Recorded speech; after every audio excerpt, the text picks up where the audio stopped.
안녕하세요. 저희 교회대학부에서 섬기고 있는 김샛별입니다. 이렇게 이번 주에도 설교하기 전에 인트로로 인사드리게 되어서 너무 반갑습니다. 저번에는 제가 섬기고 있는 어스틴 교회 건물을 보여드렸는데요. 자, 오늘은 제가 사역하고 있는 UT 어스틴 캠퍼스를 걸어서 보여드리려고 합니다. 자, 저희가 캠퍼스를 보여드리기 전에 제가 같이 사역하는 분들을 소개해드리고 싶은데요. 여기는 제 와이프 비키고요. 그리고 여기는 바울, 캐롤라인, 리사. 저희가 같이 사역하는 사역팀 분들인데요. 자, 사실 저희가 오늘 저희 크리스찬 학생 동아리를 홍보하는 학교 홍보 동영상을 찍으려고 와 있어서 이분들과 같이 걸어 다니면서 자, 이제 제가 설명을 드리겠습니다. 자, 갑시다. 예. 자, 여기는 UT 타워인데요. 자, 가장 되게 유명한 UT 어스틴의 건물이라고 할 수 있죠. 사람들이 여기 많이 와서 졸업식 때 사진도 찍고 하는 광장입니다. 여기 광장 보이면은 여기서도 많은 사람들이 모여서 그 축제 같은 걸 하죠. 그리고 저쪽을 보시면은 그 UT 어스틴 시청이 보이는데요. 참 유명한 곳이라고 보면 됩니다. 여기 와서 저희가 사실 가을 학기 시작할 때 저기 모여서 항상 저희 기도로 시작하는 곳이기도 합니다. 자, 여기 두 번째로 보여드릴 때는 여기가 스피드웨이라고 하는 데인데요. 저희가 어떻게 보면 학교 중심가죠. 이렇게 학교 중심 구역을 이렇게 가로지르는 이 도로가 있는데요. 이걸 스피드웨이라고 합니다. 그리고 이 근처에 보면은 되게 건물들이 많이 있죠. 그래서 여기에서 다 수업을 듣는 건물들이어서 보통 학교 가을 학기 때에는 여기 이 도로가 꽉 차, 그러니까 학생들로 꽉 차 있는 그런 모습을 볼 수 있습니다. 그래서 저희가 보통 학교 이제 학기가 시작되면은 여기서 이제 많이 파이어를 하고 전도를 많이 하는 곳이지요. 자, 여기서 보여드릴 곳은 여기가 어떻게 보면은 광장이라고 하죠. 아니면 체육관 옆에 있는 건데요. 되게 멋있죠, 건물들이. 그래서 이쪽에서 많이 사람들이 와서 학기 초에 많이 여기서 학생들 관한 그런 축제들을 많이 합니다. 여기서. 그래서 사람들이 많이 와서 운동도 하고요. 저희들이 여기 와서 전도도 많이 하는 그런 곳입니다. 자, 저희가 마지막으로 볼 때는 저희 풋볼 경기장인데요. 미식축구 경기장이죠. 되게 UT 어스틴이 미국 미식축구를 좋아하는 걸로 되게 많이 알려져서 학생들이 여기서 많이 와서 경기도 관람하고 다른 사람들이랑 같이 놀고 그런 곳입니다. 그래서 저희가 여기 근처에서도 학생들을 많이 만나고 사역을 하고 있는 것인데요. 자, 그러면 오늘 저희가 이렇게 UT 어스틴 캠퍼스를 보여드렸는데요. 그러면은 오늘도 찬양 한 곡을 듣고 저희가 같이 설교를 같이 살펴보겠습니다.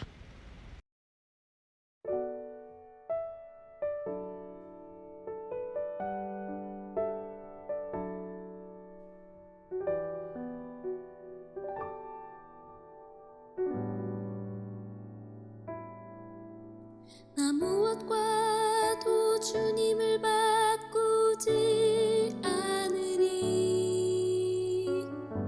다른 어떤 은혜 구하지 않으리.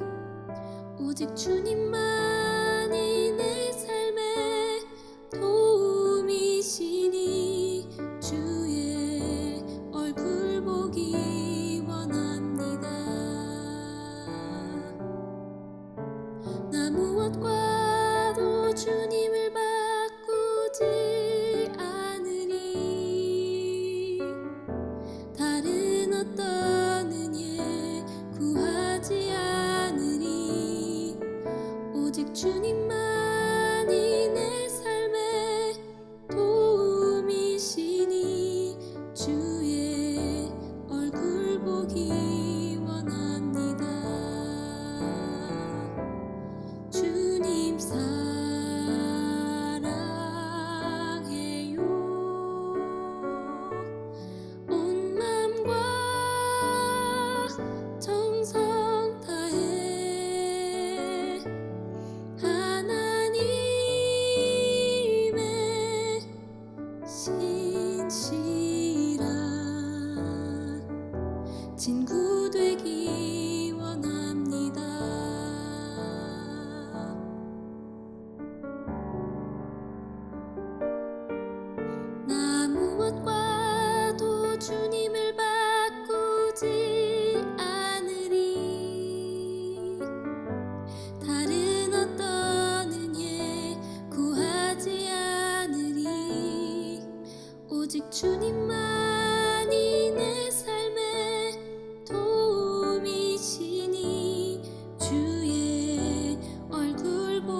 친구 되기 원합니다. 주님 사랑해요.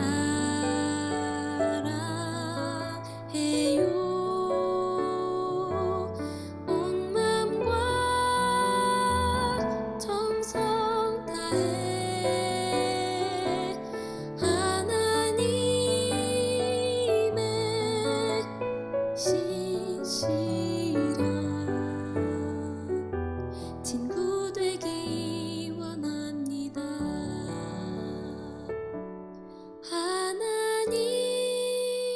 하나님의 신실한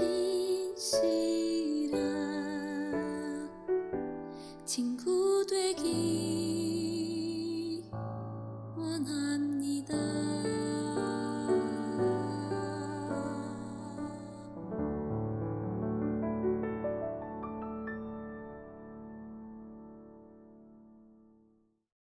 안녕하세요. 그레스포인트 교회에 올라온 예배에 오신 여러분을 환영합니다. 저는 저희 교회 대표에서 섬기고 있는 김새별입니다.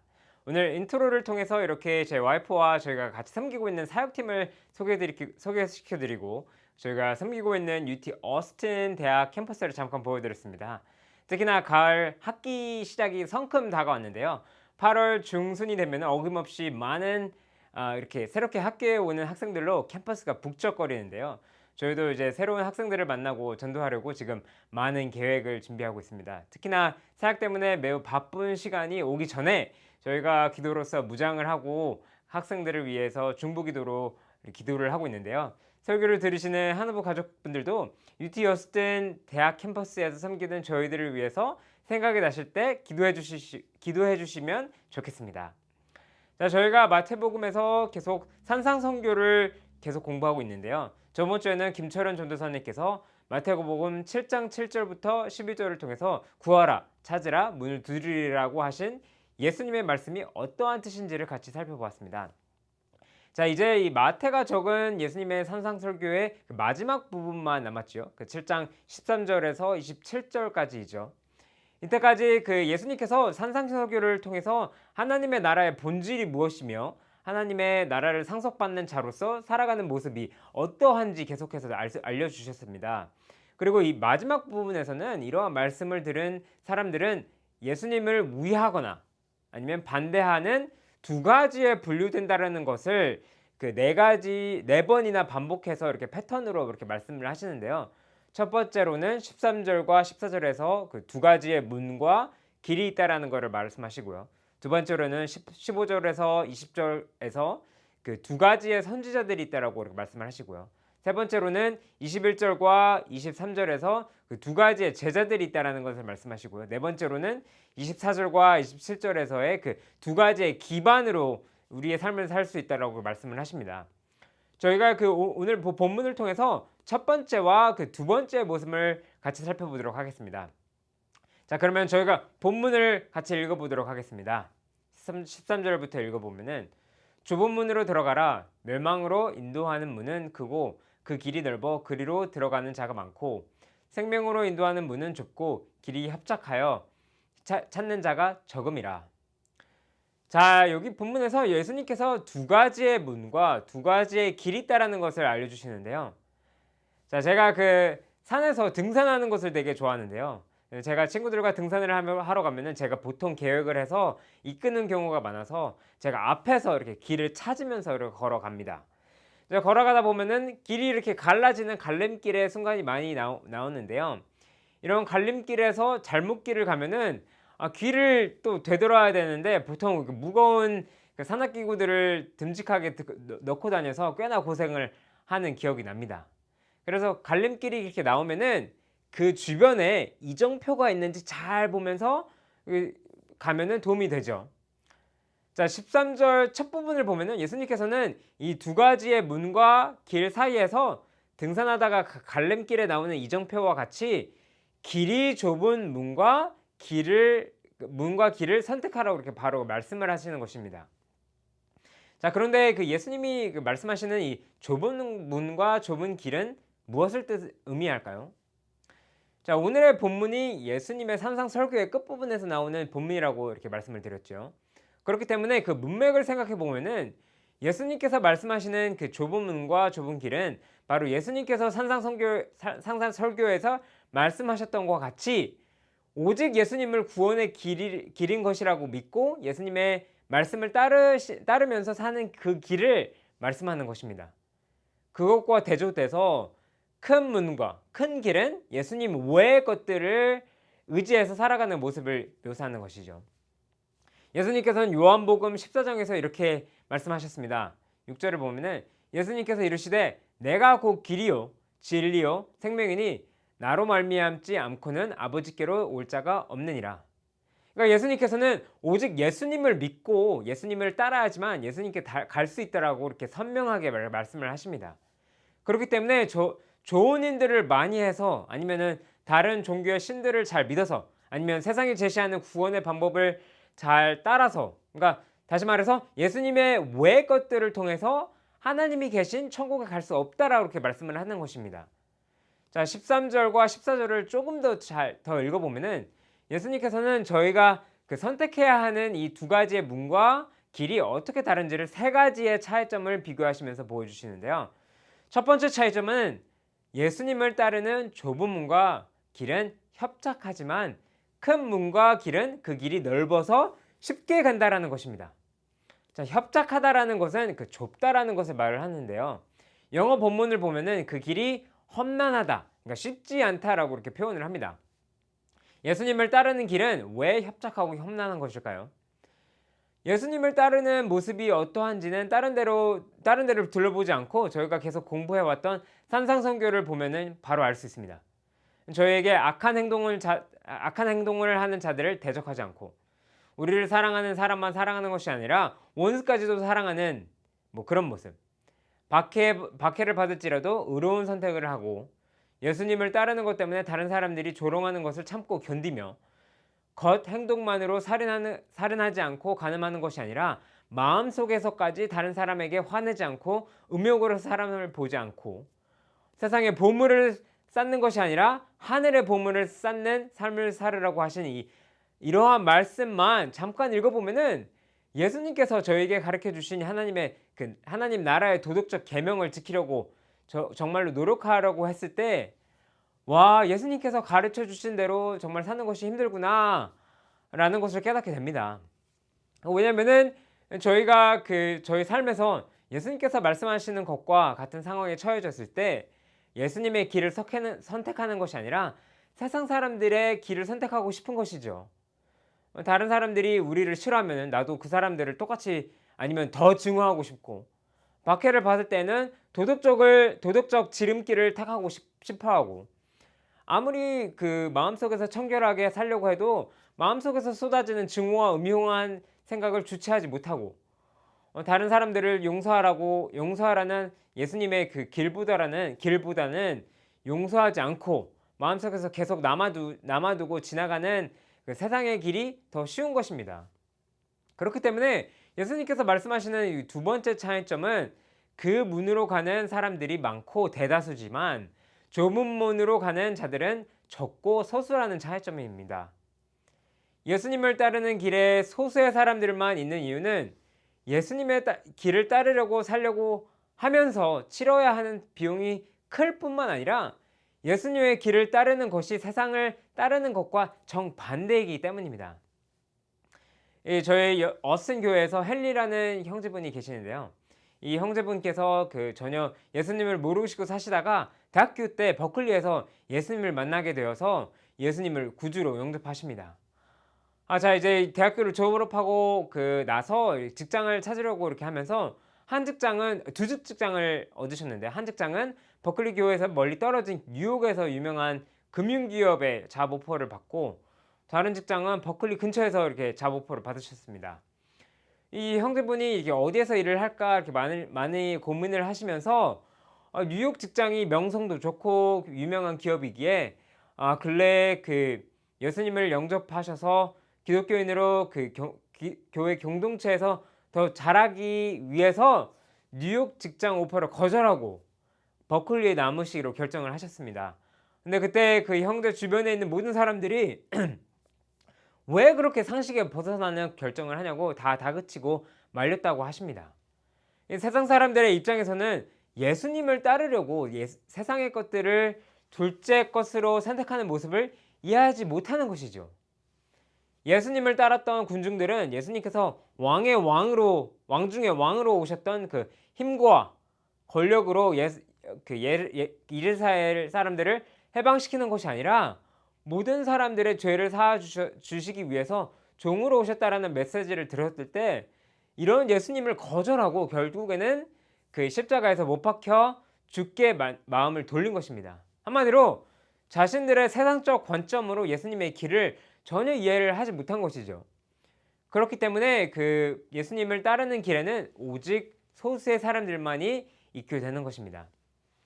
하지만 좁은 문과 좁은 길이 어렵고 소수만이 있을지라도 그 마지막 가장 중요한 차이점은 좁은 문으로 가는 길은 생명으로 인도하지만 큰 문으로 가는 그 길은 결국에는 멸망으로 인도한다라는 것입니다. 예수님을 따르는 길은 그 길이 좁고 어렵고 소수만이 있지만 결국에는 예수님만을 통해서 저희가 구원을 받을 수 있기 때문에 그 끝은 예수님으로 생명으로 인도하는 것입니다.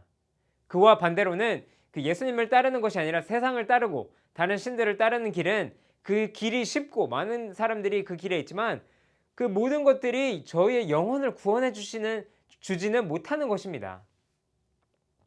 제가 3주 전에 같이 사역하는 분들과 함께 캘리포니아 요세미티 국립공원을 갔는데요.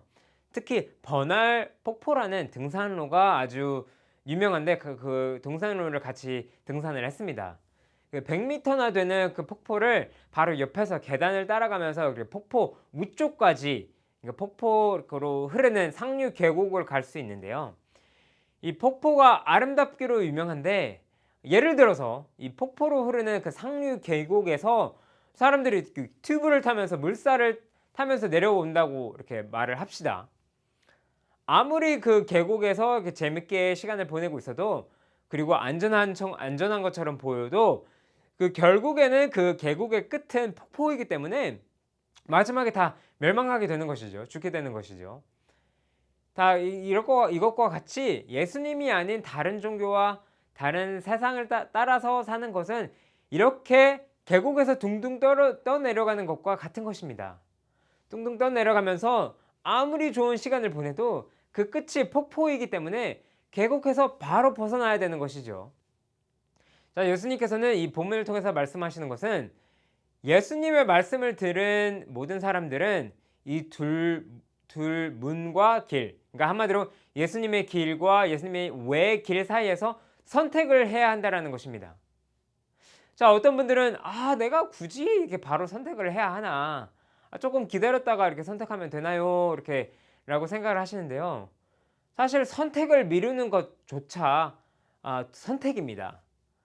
게다가 우리가 세상에서 살아가고 있는 세상의 흐름이 세기 때문에 예수님을 선택하는 의도적 결정을 하지 않는 이상 그 세상의 급류에 계속해서 떠내려가고 있는 것입니다. 자, 이 말씀을 듣고 계시는 하나부 가족분들께서 특히나 그 예수님에 대해서 계속 알아가고 계시는 분들께서 우리가 그 예수님의 길과 예수님의 외의 길 사이에서 선택을 해야 한다라는 이 예수님의 말씀이 어떻게 다가오셨는지 모르겠네요. 예수님을 따르는 결정이 쉽지 않지요. 특히 예수님을 따르면서 저희의 그 미래가 어떻게 될지 몰라서 예수님을 따르는 그 결정이 어렵게 느껴질 수도 있겠네요. 하지만 미래가 어떻게 될지 그 디테일한 것은 다 몰라도 그 미래를 누구와 함께 한다라는 것이라는 그 틀로 생각을 해본다라면은 더 쉽게 결정을 할 수 있게 되는 것 같습니다. 자, 제가 와이프와 그 데이트를 할 시기에 청혼을 하고 그 결혼을 한 다음에 미래가 어떻게 될지 다 일일이 계획하고 청혼을 한 것이 아니라 결혼을 하고 우리의 인생에 그 어떠한 일이 일어날 것이라는 것을 알지 못할지라도 이 사람과 같이 이 여정을 한다라면은 그 여정이 어떤 여정이든 같이 다 나아갈 수 있다라고 생각을 하고 청혼을 한 것입니다. 자, 예수님을 따르는 것도 이와 같은 것이죠. 그리고 이 예수님은 우리가 죄를 지으면서 하나님과의 관계를 거절했지만 저희를 사랑하시면서 저희를 위해서 십자가에서 죽으심으로써 저희에게 생명을 주셨습니다. 이 예수님을 따르는 삶은 쉽지 않지만 세상의 흐름을 거스르는 소수의 삶이지만 진정한 생명을 얻을 수 있는 삶이고 그리고 예수님과 함께하는 삶입니다.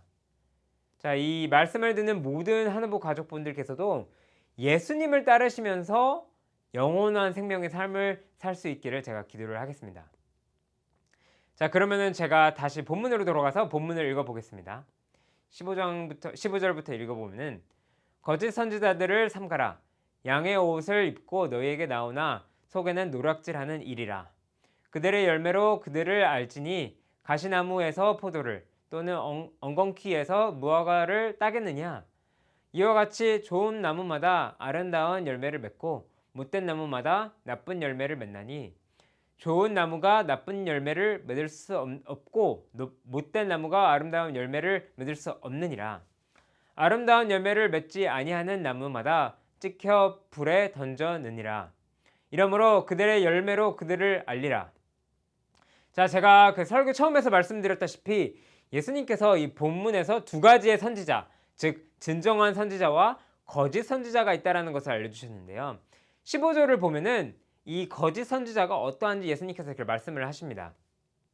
첫 번째는 양의 옷을 입고 나오지만 노략질하는 이리와 같다 이렇게 말씀을 하십니다. 한마디로 겉으로만 봐서는 이 거짓 선지자인지 진정한 선지자인지 구별하기 힘들다라는 것입니다. 뭐 양의 옷을 입고 노략질하러 오는 이 이리 모습을 생각하면은 무슨 이솝우화에 나오는 뭐 약간 악한 거짓 선지자의 모습을 생각하게 되는데요. 자, 여기서 놀라운 것은 이 악한 거짓 선지자가 따로 바깥에서 이렇게 교회 안으로 침입하라는 것이 아니라 사실 교회 안으로부터 이러한 거짓 선지자들이 생긴다라는 것입니다. 사도행전 20장을 보면은 사도 바울이 에베소서 교회를 떠나면서 마지막 성별회와 같은 자리에서 이렇게 마지막 말을 에베소서 장로들에게 이렇게 말을 하는데요. 내가 떠난 후에 살아온 이리가 여러분에게 들어와서 그 양떼를 아끼지 아니하며 또한 여러분 중에서도 제자들을 끌어 자기를 따르려 하려고 어그러진 말을 하는 사람들이 일어날 줄을 내가 아노라. 그 29절을 보면은 내가 떠난 후에 사나운 이리가 여러분에게서 들어와서 라고 이렇게 바울이 말을 하는데요. 밖에서 오는 것이 아니라 안에서부터 온 것이죠. 그리고 30절을 보면은 여러분 중에서도 제자들을 끌어 자기를 따르게 하려고 어그러진 말을 하는 사람들이 일어날 줄을 안다 이렇게 말을 합니다. 참 충격적인 말이죠. 아무리 이러한 거짓 선지자로부터 이렇게 교회를 보호하려고 하기 위해서 세상으로부터 떨어지게 하는 노력은 어떻게 보면 제한적인 거지요. 왜냐하면 그 교회 안에서부터 이렇게 거짓 선지자가 일어날 수 있기 때문에. 자, 그렇기 때문에 오늘의 본문으로 다시 돌아가서 예수님께서 마태복음에서 말씀하시는 것은 이 말씀을 밖에서 교회로 들어오는 사람들 아니면은 교회 안에서 이미 들어 있는 다른 사람들 그리고 심지어 저희 자신들까지도 거짓 선지자처럼 될 수 있다는 경고의 말씀으로 더욱 귀기울여야 하는 것입니다. 참 한국 교회 역사를 보면은 정말 이단들이 한국에서 많이 시작되었습니다. 특히 이러한 이단들을 보면은 성경에서 자신들의 말을 이렇게 넣거나 성경에 있는 말씀을 빼는 한마디로 이단 주교를 따르려고 하는 그 어그러진 말을 합니다. 그렇기 때문에 더욱이 관련이 있는 본문이죠. 자, 그렇다면은 누가 거짓 선지자인지 그리고 진정한 선지자인지를 어떻게 구별해야 하는 것일까요? 16절에 그 예수님께서 한마디로 그들의 열매로 구별을 할 수 있다라고 말씀을 하십니다. 그리고 17절과 18절을 보면은 좋은 나무는 아름다운 열매를 맺고 못된 나무는 나쁜 열매를 맺기 때문에 그 열매가 어떠한 나무인지 그러니까 진정한 선지자인지 아니면 거짓 선지자인지를 알려주는 받침대가 된다라는 것입니다. 다시 말해서 시간만이 그 사람이 그 마음속에 진정하게 어떠한 모습을 가지고 있는지 그 사람의 삶의 모습을 통해서 알게 된다라고 말씀을 하시는 것이죠.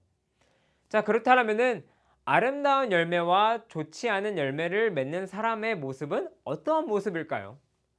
자, 성경에서 열매를 맺으라는 그 구절이 꽤나 많이 있는데요. 그 중에서 두 가지만 같이 더 살펴보려고 합니다. 첫 번째는 갈라시아서 5장에서 나오는 성령의 열매 구절을 통해서 아름다운 열매를 맺는 사람의 모습이 어떤지를 알 수 있고요. 그리고 두 번째는 마태복음 10장에서 나오는 구절을 통해서 좋지 않는 열매를 맺는 사람의 모습이 어떠한지 볼 수 있습니다. 자, 첫 번째 갈라시아서 그 5장 9절을 같이 읽어보겠습니다. 22절을 읽어보면은 오직 성령의 열매는 사랑과 희락과 화평과 오래 참음과 자비와 양성과 충성과 온유와 절제니 이 같은 것을 금지할 법이 없느니라.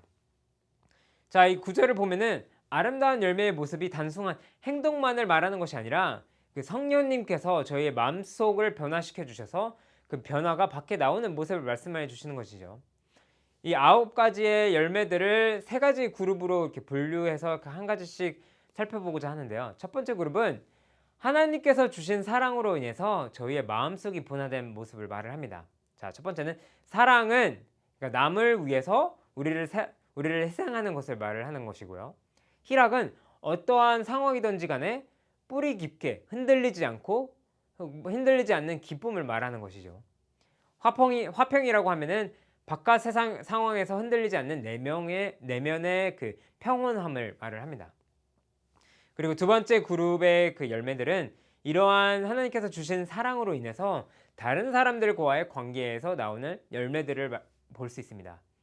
오래 참음은 다른 사람이 도발하고 자극해도 관용으로 이렇게 참는 모습을 말을 하죠. 자비는 그 다른 사람들에게 은혜와 용서를 베푸는 모습이고요. 양선이라고 하면은 조금 생소한 단어인데 그 그리스어를 직역하면은 어질고 착하다라는 뜻입니다. 그러니까 주님의 선하심을 체험하고 다른 사람들에게 선을 나누는 모습을 말을 하시죠. 그리고 세 번째 그룹은 이러한 열매를 맺기 위해서 필요한 저희들의 그 인성을 이렇게 말을 합니다. 충성은 다른 사람들이 믿고 신뢰할 수 있는 그 인성을 말을 하고요. 온유는 권위에 있는 사람들에게 순복할 수 있고, 그리고 다른 사람들을 고려할 수 있는 온화한 인성을 말을 하죠. 절제는 그리고 자기 자신을 통제할 수 있는 모습을 말을 합니다. 자, 사실 이렇게 하나하나씩 열거하면서 저희가 많은 열매를 맺어야겠구나 라고 이렇게 약간 버겁게 느껴질 수 있는데요. 이렇게 열거된 리스트를 생각하는 것보다 어떠한 사람의 모습을 생각하면은 어떻게 더 쉽게 열매를 맺을 수 있겠구나 이렇게 생각을 하게 됩니다. 제가 본 TV 광고 중에서 가장 기억이 나는 광고가 있는데요. 광고 시작에 화상 채팅으로 이렇게 취업 면접이 이루어집니다. 인터뷰 하시는 분이 일단 업무가 어떠한 일인지 설명을 하십니다. 업무의 묘사가 24시간 일주일 내내 일을 해야 하시고요. 쉬는 시간이 없고요. 밥을 먹을 수는 있지만 동료가 다 먹고 나서 간신히 먹을 수 있습니다. 그리고 매일매일 오랜 시간 동안 서 있어야 되고요. 연휴와 휴가는 없고요. 오히려 추석, 크리스마스와 같은 연휴 시간에 더 일의 강도가 높아집니다. 그리고 급여는 한 푼도 없습니다. 이렇게 이 업무 리스트를 들으면서 인터뷰하러 온 분이 이러한 일이 있어? 급여가 전혀 없나요? 이렇게 어떻게 이러한 일이 있나요? 이렇게 하는 표정을 짓는 것을 볼 수 있는데요. 자, 이 질문에 인터뷰 하시는 분이 우리들의 모든 어머니들이 이러한 일을 하고 계십니다. 이렇게 말을 합니다. 이 말을 듣자마자 인터뷰하러 온 모든 사람들이 바로 이해를 하지요. 우리의 어머님들께서 24시간 동안 일주일 내내 쉴 틈 없이 아이들을 보살펴 주시고 밥도 제대로 드시는 것이 아니라 항상 저희들을 우선시하시면서 키워주시고 연휴와 휴가가 있을 때 더 많은 일들을 하시죠. 그렇게 이러한 어머니의 모습을 생각하면 나도 이렇게 희생과 사랑의 그 마음으로 아이들을 사랑할 수 있겠구나 라고 더욱 용기가 납니다. 자, 어떻게 보면은 이 갈라디아에서 나오는 성령의 열매 리스트를 처음 읽으면은 이렇게 좀 버겁게 느껴질 수 있지만 이 리스트는 한마디로 예수님께서 저희에게 보여주신 모습입니다. 저희를 위해서 십자가에서 자신을 희생하시면서 사랑하시는 사랑의 모습, 십자가를 골고다 언덕에 끌고 가시면서 다른 사람들이 조롱하고 멸시해도 그 사람들을 은혜로서 용서하시는 모습, 그리고 온유로운 품성으로서 세상에서 멸시당하고 거절된 세리와 죄인들을 품어주시는 모습, 이러한 예수님의 모습에 저희의 삶이 변화되어서 예수님을 닮으려고 한다라고 이렇게 생각을 하면은 더 쉽게 다가오게 되는 것입니다. 자, 이 설교를 듣고 계시는 하나부 가족분들도 이 예수님의 모습을 생각을 하시면서 예수님을 닮아가며 성령님의 열매를 맺으시기를 제가 기도하겠습니다. 자, 그러면은 아름다운 열매가 어떠한지 이렇게 저희가 열매를 보면서 알아본 것과는 달리 좋지 않은 열매는 한 가지만 집중해서 이렇게 알아보려고 합니다. 마태복음 12장에 나오는 구절을 같이 읽어보면서 좋지 않은 열매를 맺는 사람의 모습이 어떠한지를 같이 살펴보려고 하는데요. 33절부터 읽어보면 나무도 좋고 열매도 좋다 하는지 나무도 좋지 않고 열매도 좋지 않다 하든지 하라. 그 열매로 나무를 아느니라. 독사의 자식들아, 너희는 악하니 어떻게 선한 말을 할 수 있느냐? 이는 마음에 가득한 것을 입으로 말함이라. 선한 사람은 그 쌓은 선에서 선악을 내고 악한 사람은 그 쌓은 악에서 악한 것을 내느니라. 내가 너에게 이르노니 사람이 무슨 무익한 말을 하든지 심판날에 이에 대하여 신문을 받으리라. 내 말로 의롭다함을 받고 내 말로 정죄함을 받으리라. 자, 예수님께서 바리새인들과 대화를 하시면서 바리새인들에게 주신 경고의 말씀이신데요. 33절과 35절을 보면은 예수님께서 오늘의 본문과 말씀과 비슷하게 같이 좋은 나무에서 좋은 열매가 나온 것 같고 우리 안에서 악에서 악한 마음이 나오고 선한 마음에서 선한 마음이 나온다고 이렇게 말씀을 하십니다. 거기에다가 36절과 37절을 보면은 심판날에 우리가 말한 무익한 말, 한마디로 아무런 도움이 안 되는 말로 심판을 받거나 의로움을 받게 된다라고 그렇게 말씀을 하십니다. 참 말을 통해서 많은 것을 알 수 있죠. 그렇기 때문에 어떤 사람이 뱉는 말을 통해서 이 사람이 어떠한 마음을 가진 사람인지 알 수 있는 받침대가 되는 것입니다. 거짓 선지자들을 어떻게 알 수 있는지를 위해서 저희가 말씀을 계속 보고 있지만 사실은 이 말씀은 저희 모두에게 해당되는 말씀입니다. 자, 본문으로 돌아가서 예수님께서 이 거짓 선지자가 올 것이라는 것을 말하는 이유는 우리의 진정한 선지자로서 하나님의 말씀을 주신 예수님의 마음을 흔들고 저희가 예수님의 마음을 전적으로 믿지 않게 하는 거짓 선지자가 오기 때문에 이렇게 말씀을 하시는 것이죠. 그렇기 때문에 저희들은 예수님의 말씀이 무엇인지를 더욱더 확실히 알고 믿어야 하지만 거짓 선지자에 현혹되지 않고 휘둘리지 않을 뿐만 아니라 거짓 선지자가 하는 말을 저희가 스스로 심판하면서 꿰뚫을 수 있는 것입니다. 자, 저희가 오늘 본문을 통해서 예수님의 길을 따르거나 예수님의 외의 길을 따르는 선택을 해야 한다는 점과 그리고 거짓 선지자의 열매를 보면서 거짓 선지자의 말이 예수님의 말씀과는 다른지를 판단하면서 저희가 거짓 선지자들을 조심하며 진정한 선지자이신 예수님을 따라야 한다는 것을 알아보았습니다.